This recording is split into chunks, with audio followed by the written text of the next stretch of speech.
You wake up, no alarm, no phone, no idea what time it is. Your stomach is empty, and there is no fridge, no store, no delivery app to fix that. For roughly 300,000 years, this was every single morning of every single human life.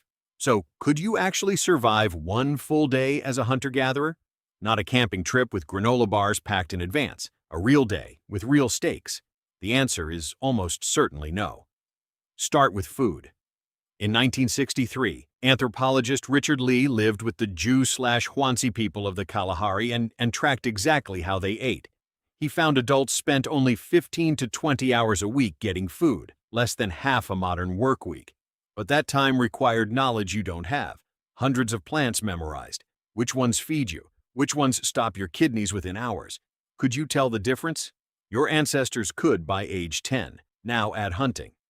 Anthropologist James Suzman describes it as detective work stretched across a day, reading broken twigs and hoofprints to figure out what passed by and how long ago.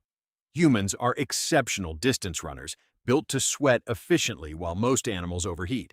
Some hunters chased large game for hours in open heat until it simply collapsed. Could you run 6 hours straight, tracking a wounded animal by nothing but instinct, barefoot, with no water bottle? Your body itself is different too. Researcher Herman Pontzer measured the Hadza people of Tanzania using the same isotope method NASA uses on astronauts, and found they burned roughly the same daily calories as a sedentary American despite miles of walking.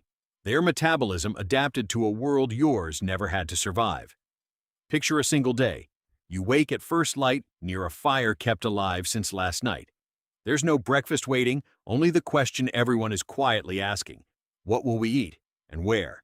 Women set out with digging sticks, walking miles to spots memorized years earlier, children trailing behind, learning by watching, not by being taught. Men track for hours, and often fail. Anthropologist Kim Hill's studies of the Ache people of Paraguay show hunts miss more than they succeed. Nobody panics. There's no dinner reservation to cancel. By afternoon, if there's meat, it isn't kept by whoever caught it. Anthropologist Polly Wiessner spent decades documenting how the Jew/Hoansi shared meat by strict social rule, not kindness. It was insurance. Today's hunter fails tomorrow. Sharing widely means everyone survives the bad luck eventually coming for them. Could you build that kind of trust with people your life actually depended on?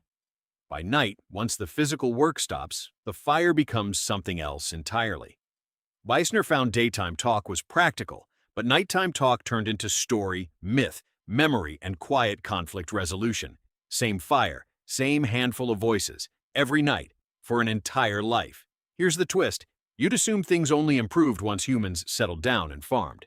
But skeletal remains from roughly 12,000 years ago, right after agriculture began, show shorter average height, more malnutrition, more dental disease. Farming produced more calories but far less variety, and it tied whole communities to crops that could fail completely. Hunter-gatherers spread their risk across dozens of food sources and were often healthier for it. So, why couldn't you last a day? Not weakness, specialization. You traded 100 generalist survival skills for 1 or 2 modern ones, propped up by a civilization built to cover the rest for you. Your ancestors carried a library of survival knowledge in their heads because there was no other option.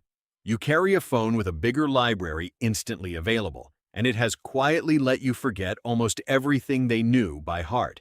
You still have their body, their stamina, their sweat glands, their appetite for scarcity that no longer exists around you.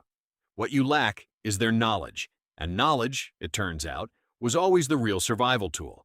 So, the next time your alarm goes off and you reach into a fridge full of food you never had to track or outrun, remember this.